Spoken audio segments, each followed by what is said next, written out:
Bíblias nesse momento, no livro do profeta Malaquias. Agora ficou mais fácil de achar, né?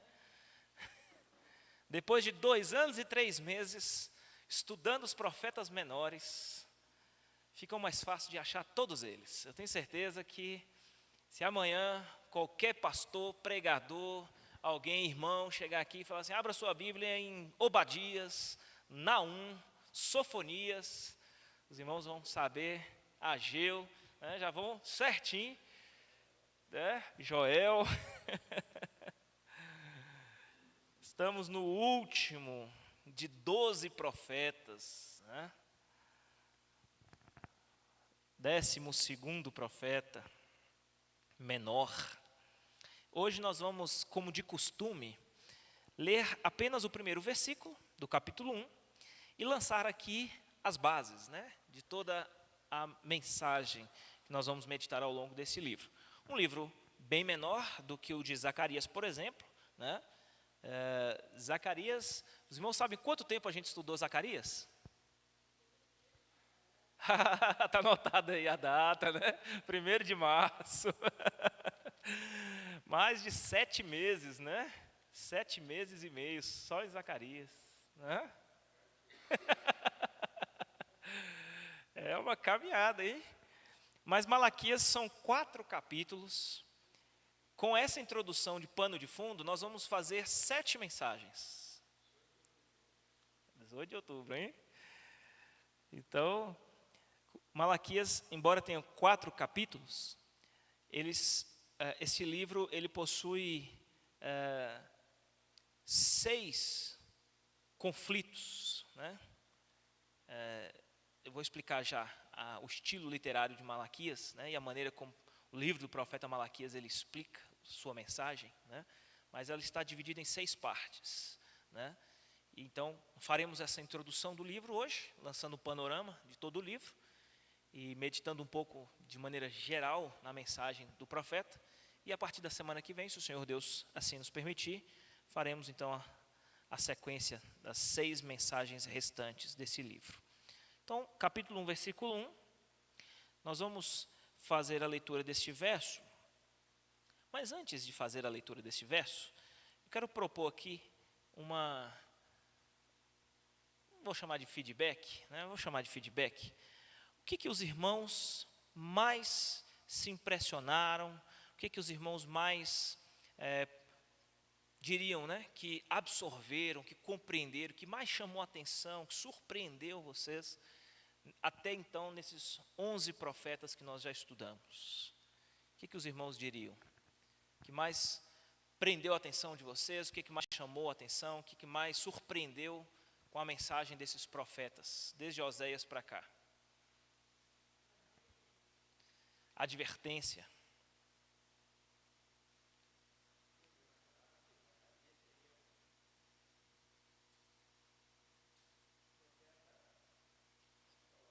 Sim. Sim. Você não imaginava que fosse escatológico? Sim. Sim.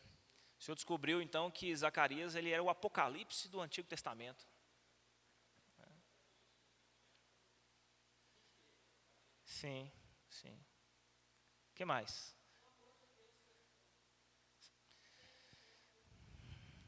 Um amor perpétuo, incondicional. Nós vamos ver isso em Malaquias, né? Diga aí, Val. Sim. Olha que legal. Sim.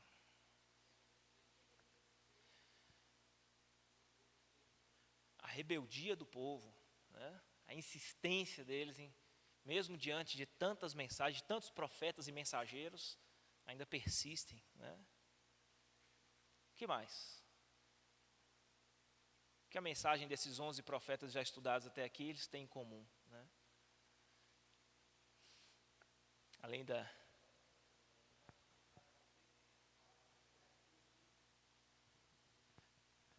a revelação de Cristo, né, no meio dos profetas, quanto que isso também é relevante, né?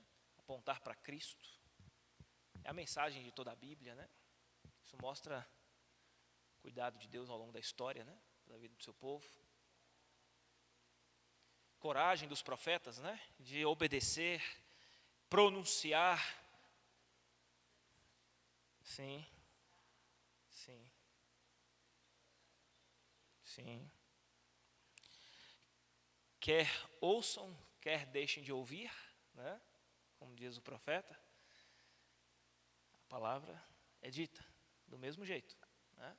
Da mesma forma, né? Não importa a reação do povo, né? Se vai abraçar o profeta ou se vai jogar pedra nele, né? Não importa, ele vai pregar a mesma mensagem, né? Porque o compromisso dele é justamente com o Deus que lhe comissionou a essa missão. Mas é isso, queridos. Os profetas menores trazem essa mensagem, né? Eu diria também, para complementar aquilo que os irmãos falaram, a urgência em relação ao arrependimento, ao conserto com Deus, né? Percebem quantos males foram colhidos pela desobediência, pela rebeldia, né? Pela aliança quebrada com Deus? Se você obedecer, você é abençoado, mas se você desobedecer, você será amaldiçoado. E a mensagem está o tempo todo ali batendo, na consciência, na mente, nos ouvidos. E a desobediência, né, aquela obstinada, né, aquela rebeldia obstinada, né, faz com que eles colham as consequências ruins disso, né? Então a mensagem é uma mensagem urgente. Voltem-se para o Senhor, e eu me voltarei para vocês, né? Obedeça, abandone os seus pecados, né? E a mensagem de Malaquias, queridos, é uma mensagem que vai nessa mesma direção. Percebe que todos os profetas pregaram uma mensagem onde o povo havia se afastado de Deus, né? Nós trabalhamos os dois últimos profetas, Ageu e Zacarias, como profetas pós-exílio, certo? Malaquias também é um profeta pós-exílio, depois do período de 70 anos do cativeiro babilônico, né? E nós vimos no final do profeta Zacarias que o povo até então havia entendido que deveriam voltar à reconstrução do templo, deveriam estabelecer o culto ao Senhor, reerguer o ofício dos sacerdotes, estabelecer os sacrifícios no templo, continuar adorando a Deus, voltar os seus corações para um culto sincero e verdadeiro, não um culto hipócrita, mentiroso, falso, mas um culto verdadeiro a Deus. E esse povo desfrutaria de bênçãos, de promessas, certo? Mas a mensagem que Malaquias escreve é uma mensagem que foi transmitida 100 anos após o decreto que Ciro havia emitido em 538, que permitiu o povo voltar do cativeiro babilônico. Então nós estamos falando aí pelo menos uma ou duas gerações após a mensagem de Ageu e Zacarias. O templo, provavelmente, ali por volta do ano 515, estaria semi-acabado ou já completa a obra, já terminado. Malaquias vai falar a respeito de sacerdotes, de sacrifícios, de um culto que já funcionava a pleno vapor, embora não estivesse adequado dentro dos padrões que Deus exigia. Mas os cultos, as celebrações, os sacrifícios, né, o ofício, o trabalho dos sacerdotes já funcionava. Então, uma mensagem que é transmitida 100 anos após. Quanto tempo os irmãos acham que é necessário para que uma nação que estava no pecado, que se arrepende dos seus pecados e voltam-se para Deus, reconciliam com o Senhor, andam em seus caminhos, recebem promessas de Deus, de bênçãos que seriam derramadas sobre o seu povo. Quanto tempo os irmãos acham que é necessário para que esse povo novamente se esqueça do Senhor e se afaste novamente da presença dEle?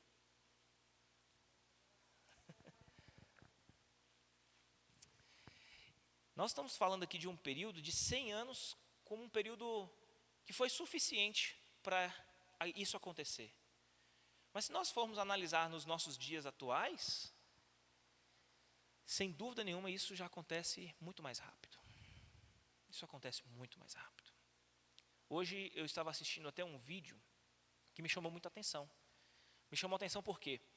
porque explicava a respeito dessa cultura de quantidade de filhos, né? Antigamente se tinha muitos filhos, tinham 10, 15, né? 12, 8, né?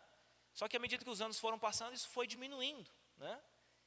E aí há muitas famílias com 5, depois com 4, depois com 3, outros com 2, e outros nenhum, e outros agora já são pais e mães de pet, né?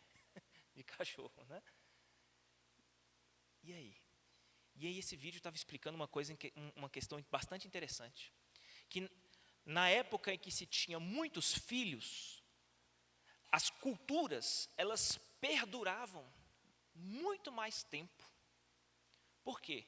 Porque o pai que tinha muitos filhos, e esses filhos davam muitos netos, né? Fazia com que os valores e os princípios, a educação que era passada de pai para filho, isso perpetuasse a longo prazo. Mas à medida que a sociedade foi adotando modelos de família cada vez menores, esses princípios e valores que eram passados e tinham potencial de se perpetuar por mais tempo, isso foi diminuindo. E aí uma coisa interessante, eles compararam isso com a cultura islâmica, os muçulmanos, que mantiveram fielmente esse princípio de grandes famílias, grandes filhos, de uma quantidade numerosa de filhos, e enquanto a Europa, o Ocidente de modo geral, foi adotando modelos de família cada vez menores, o Islã, os muçulmanos, né, passaram a manter essa fidelidade de continuidade da sua cultura, da sua tradição, dos seus valores, com famílias grandes e numerosas. Resultado, nós temos hoje, nesse presente século, uma influência cada vez maior do Islã no Ocidente. Vocês verão não poucos vídeos, relatos, né, reportagens de pessoas que foram recrutadas pelo Islã no Ocidente para se tornarem extremistas, radicais ou militantes em favor dos ideais do Islã, né? Então, você vai perceber muitas pessoas sendo influenciadas pela cultura islâmica, um número cada vez maior. E aí você, paralelo a isso, né, atrelado a isso, você tem as ideologias, né, presentes, né, marxistas, né, essas ideologias de gênero e por aí vai, né, são as muitas ideologias que o mundo hoje oferece, que acabam se sobrepondo aos valores cristãos, judaico-cristãos, né, que anteriormente eram passados e perpetuados por um longo período. Então, se uma família antes que tinha 8 filhos, 10 filhos, levava-se aí 25, 30, 50 anos para perpetuar uma cultura, famílias com 1, 2 filhos, hoje você consegue derrubar essa cultura, né, e sustentar uma nova cultura sobre aquela com 5 a 10 anos. Sim. A ideia é essa mesmo. É porque o que acontece? A sua tradição, ela ganha uma fixação melhor quando você tem filhos ao entorno da mesa e você doutrina esses seus filhos naquela cultura, naqueles valores e princípios que você propaga através deles. Se nós fôssemos analisar um proselitismo, o que é o proselitismo? Você buscar passar os seus valores, crenças para pessoas que são de fora. E você analisar uma doutrinação em cima daqueles que são seus, do seu meio, sem dúvida nenhuma, esse caminho é um caminho muito mais fácil do que do proselitismo, entendeu? Então, isso é algo bastante pertinente. Por quê? Nós vamos ver isso em Malaquias, falando a respeito do casamento misto que existia em Israel, né? Deus condenou a prática desse casamento misto. Por quê? Porque isso trouxe um desgaste muito grande na relação do povo com Deus, à medida que culturas idólatras estavam sendo inseridas no arraial de Israel, né? As famílias que deveriam ser todas criadas, né, e estruturadas dentro do contexto da fé do Deus de Israel, quando foram feitos casamentos com pessoas de outras nações pagãs, que adoravam outros deuses, e eles passaram a ser enxertados nessas famílias, isso, com o passar do tempo, houve um desgaste na estrutura do povo, da relação desse povo com Deus, né? Isso traz reflexos, sem dúvida nenhuma. Mas esse ponto aqui é um ponto muito importante, queridos. Nós estamos trazendo aqui a reflexão dos irmãos. 100 anos após, o profeta Malaquias escreve essa mensagem. E que tipo de mensagem é essa? Olha o versículo 1, como é que está aí? Uma advertência, ou palavra também muito utilizada por Zacarias, né, no início do livro, peso. Peso. Porque a palavra de Deus, quando ela é pregada em contextos de pecado, de desobediência, ela vem como peso. O que é totalmente diferente para aquele que anda nos caminhos do Senhor, que é fiel a Ele. A palavra de Deus não lhe será um peso.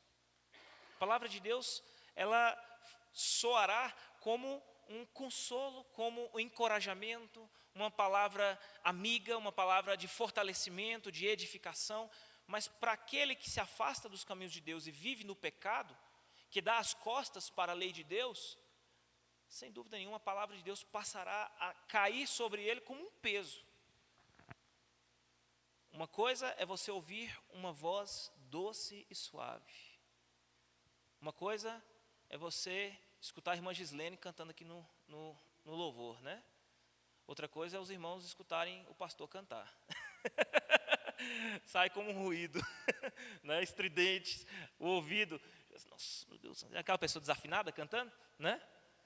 Já viu aquela pessoa que você tenta, não, eu tenho o dom para cantar, né? Aí chega lá, não, vamos fazer um teste aqui para ver se o irmão tem o dom para cantar mesmo. Aí começa a cantar, aí o trem, né, sai todo desarranhado, desafinado, você não diz, né? Você fala, meu irmão, tenho certeza que Deus está...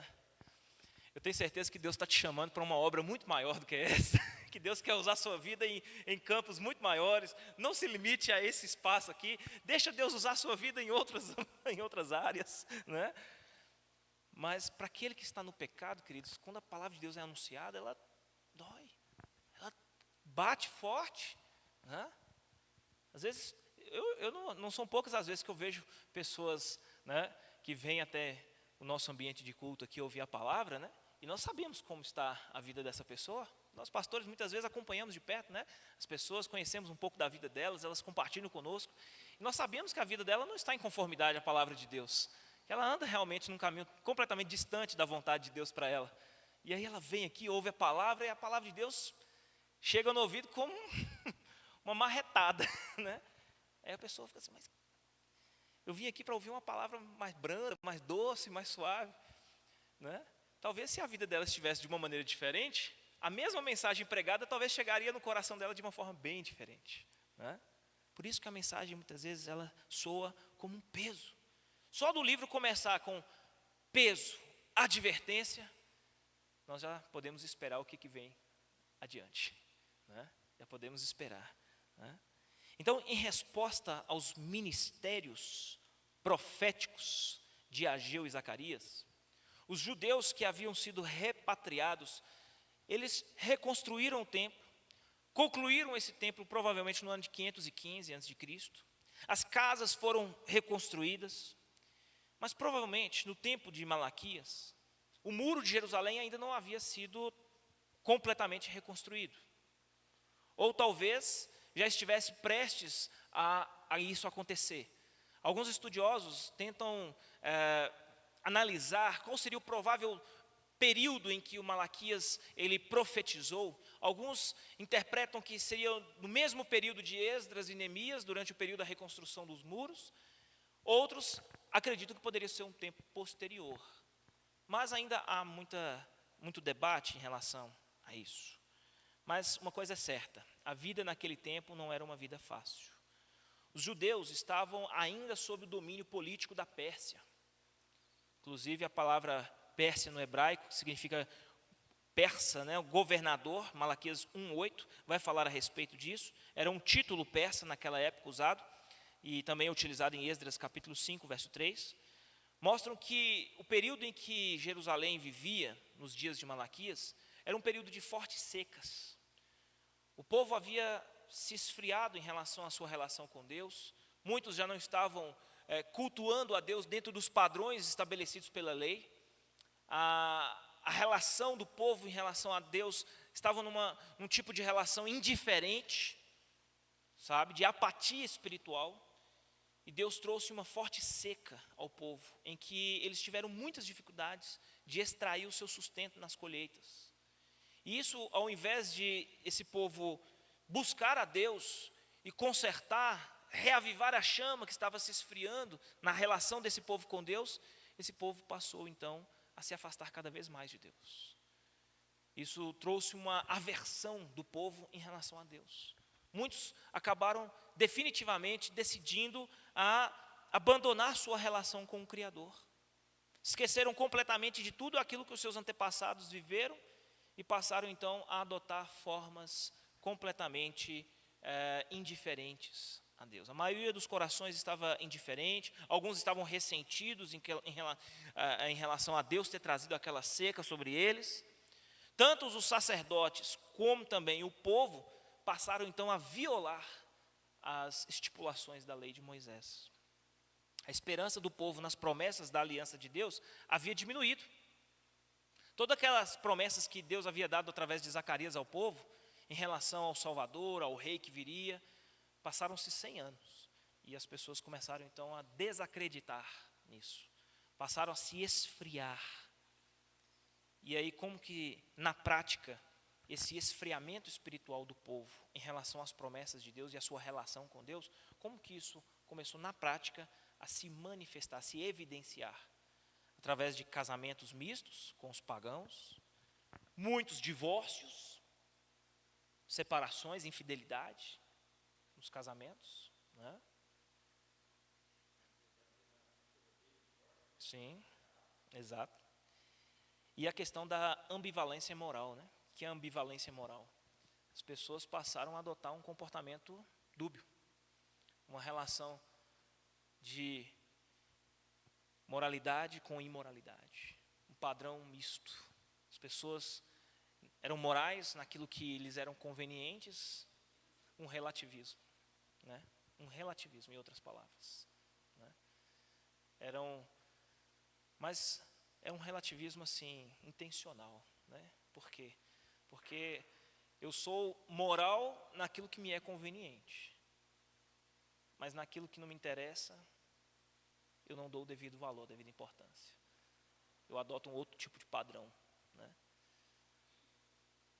Um certo pastor diz que isso nos nossos dias poderia ser descrito como esquizofrenia espiritual. Um tipo de esquizofrenia espiritual. Muitos cristãos esquizofrênicos nós temos, né? Que adotam padrões distintos de comportamento, né? A referência de Malaquias aqui, queridos, mostra que o livro ele foi escrito após o ano 538. Então, a maioria dos estudiosos concordam que Malaquias estaria proferindo essas palavras em torno do ano 450, 430 antes de Cristo, né?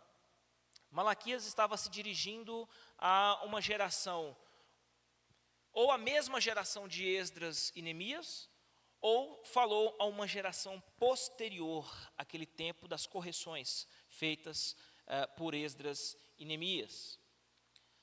Sobre o autor, existem algumas curiosidades bastante interessantes que dizem respeito aqui a Malaquias. O nome Malaquias não é mencionado em nenhum outro texto da Bíblia Sagrada. Pelo menos no Antigo Testamento não há nenhuma outra menção, nenhuma outra passagem que fale a respeito de Malaquias. O nome Malaquias significa meu mensageiro.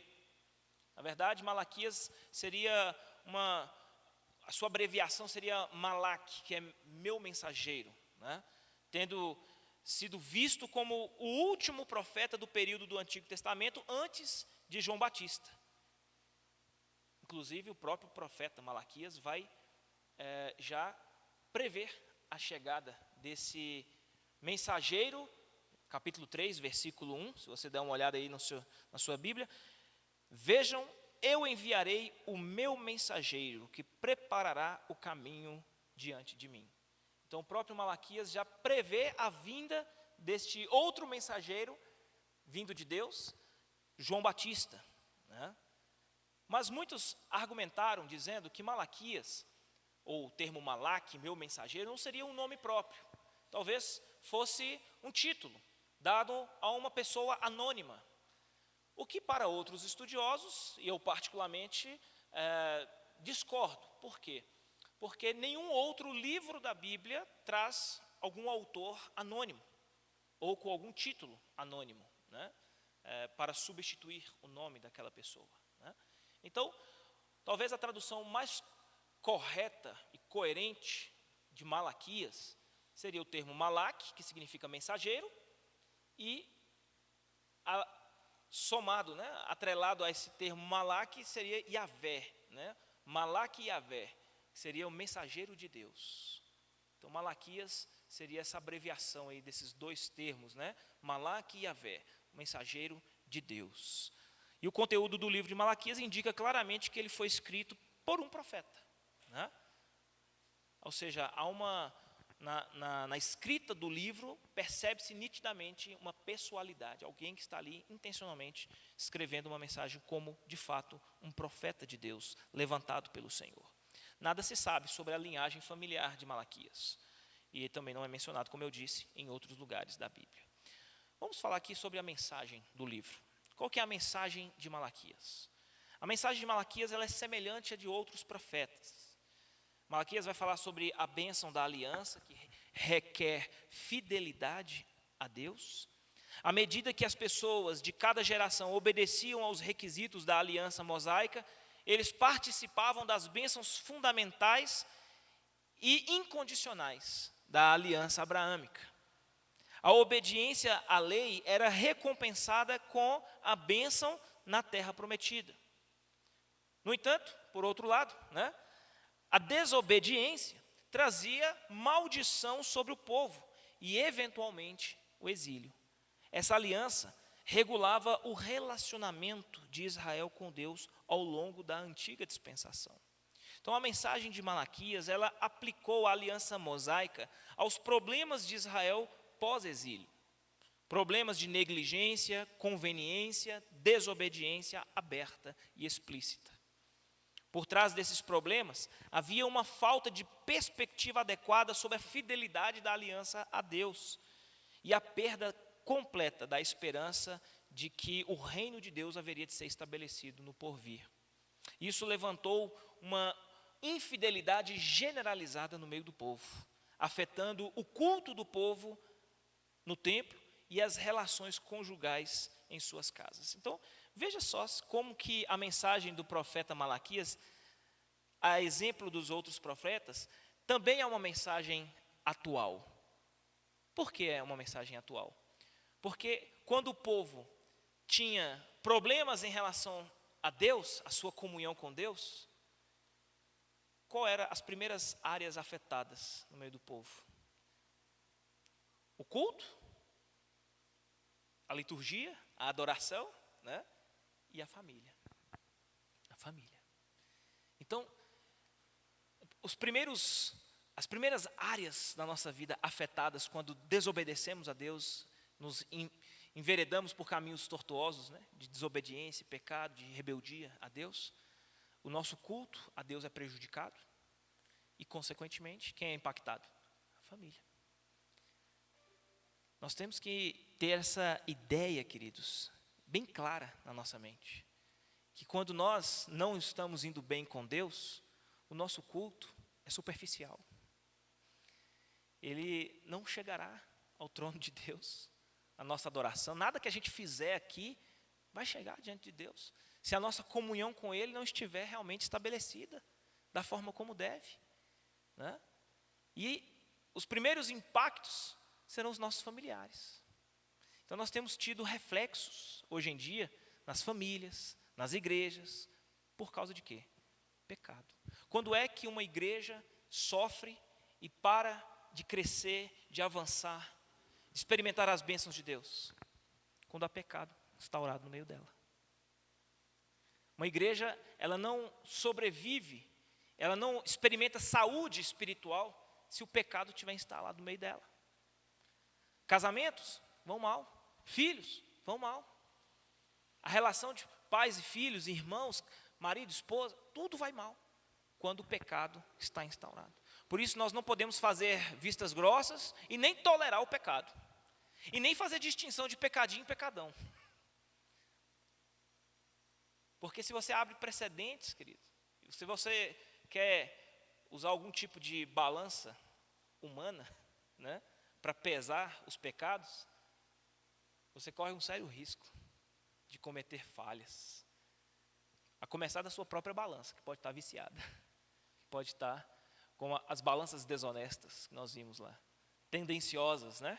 A pesar mais para uns e menos para outros, se esses outros forem os meus, né? Então, isso é muito complicado, né? Então, o texto vai mostrar para nós, à medida que nós meditarmos na mensagem de Malaquias, que tudo começa a partir da rebeldia do povo em relação a Deus. Os reflexos começam a aparecer no culto a Deus no templo e também nas relações familiares, né? Malaquias apontou para os tratos passados, presentes e futuros de Deus com Israel, a fim de renovar a sua perspectiva, restabelecer sua esperança e motivá-los à adequada fidelidade à aliança. Então, está baseado nesse tripé, a mensagem de Malaquias, né? Primeiro, renovar a perspectiva desse povo em relação à aliança, restabelecer a esperança desse povo nas promessas de Deus e incentivá-los, encorajá-los, motivá-los a um viver diário em fidelidade a Deus. Tudo que a gente precisa, né?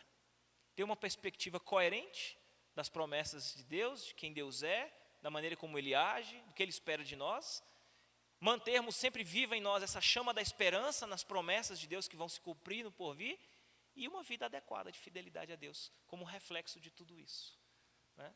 Se você é alguém que tem uma perspectiva correta de Deus e que tem a esperança firmada na fidelidade de Deus em cumprir as promessas dEle, isso vai repercutir no seu caminhar diário em fidelidade a Ele. Então, todo o trabalho de Malaquias se resume basicamente em trazer esse conserto a esse povo que se afastou de Deus nesse período de 100 anos, né? Queridos, se nós olharmos para a igreja cristã evangélica nos últimos 100 anos, qual é a avaliação que os irmãos fazem? A gente se aproximou mais da fidelidade à palavra de Deus, da obediência ao Senhor, do nosso compromisso, da esperança, vamos usar esse tripé de Malaquias, né? Nos últimos 100 anos para cá, qual é a avaliação que os irmãos fazem da igreja evangélica? Ela cresceu na perspectiva correta a respeito de Deus, na sua relação com Deus, ela se fortaleceu na esperança de Deus, nas promessas, e ela cresceu na fidelidade a Deus, na sua comunhão com Ele? Ou regrediu? Não, estou falando da igreja do Senhor. A igreja... Então...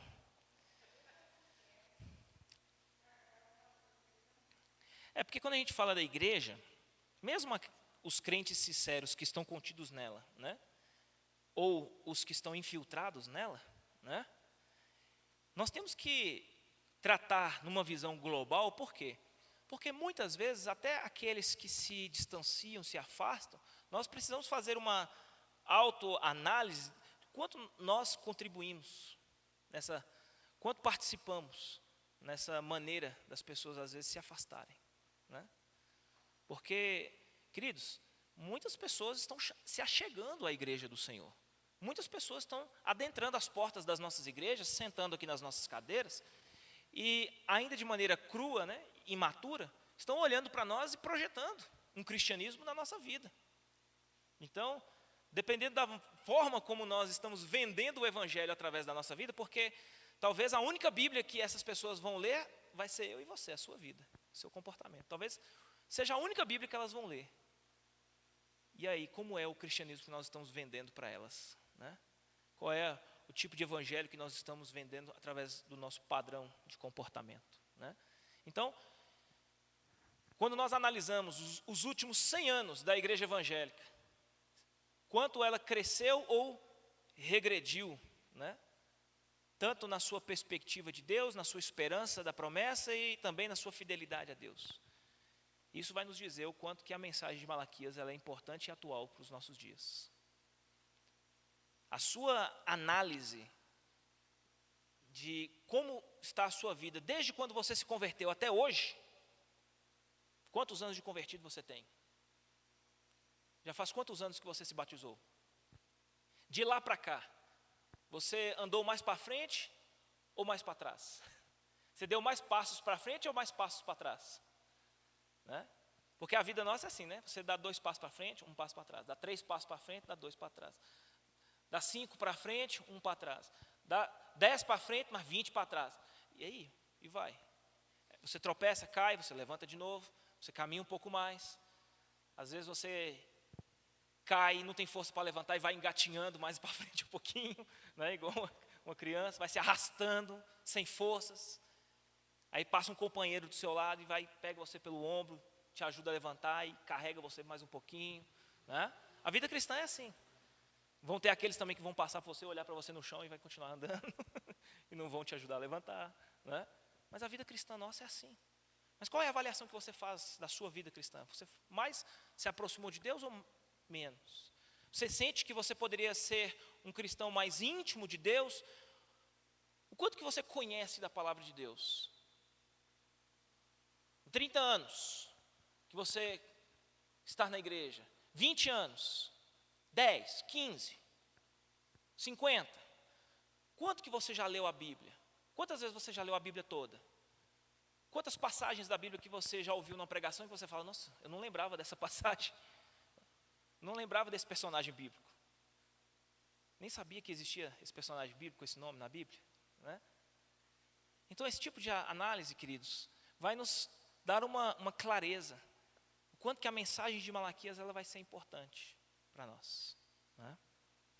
E para fechar aqui, o estilo do autor. Né? O estilo de Malaquias ele é um pouco diferente dos profetas anteriores, porque em vez de ele fazer proclamações diretas, Malaquias ele não vai chegar diante do povo e vai dizer assim diz o Senhor, e transmite aquela mensagem de forma direta, como uma flecha no coração das pessoas. Não. O estilo da mensagem de Malaquias é marcado por uma dialética, ou um discurso disputacional. O que é isso? Né? Uma dialética ou um discurso disputacional. Ele é muito parecido com a escrita de Paulo aos Romanos, com a diatribe, que ele faz perguntas retóricas, e ele já escreve embaixo a resposta que o povo dá, discutindo, rebatendo a pergunta. Né? Vamos pegar alguns exemplos práticos aqui para a gente ilustrar. Né? Verso 2. Eu sempre os amei, diz o Senhor, mas vocês perguntam, de que maneira nos amaste? Né? Esse é o verso 2. Né? Olha o verso 6. Ele diz, no finalzinho, né? São vocês que desprezam o meu nome, mas vocês me perguntam, de que maneira temos desprezado o teu nome? Né? Veja só o versículo 10 do capítulo 2. Nós não temos todos o mesmo Pai? Não fomos todos criados pelo mesmo Deus? Por que será então que quebramos a aliança? Nossos antepassados infiéis uns com os outros? Olha o versículo 17 do capítulo 2. Vocês têm cansado o Senhor com as suas palavras. Como temos cansado? Olha só que interessante.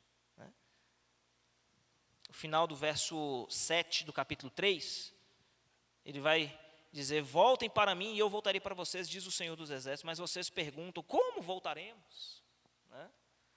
Pode o homem roubar a Deus? Contudo, vocês estão me roubando. E vocês ainda me perguntam, em que temos te roubado? E por aí vai. Então, esse é o estilo que Malaquias adota para escrever o seu livro. E em cima da pergunta, da resposta rebatendo a sua pergunta. É uma pergunta, uma réplica e uma tréplica. E ele faz isso algumas vezes no decorrer do livro.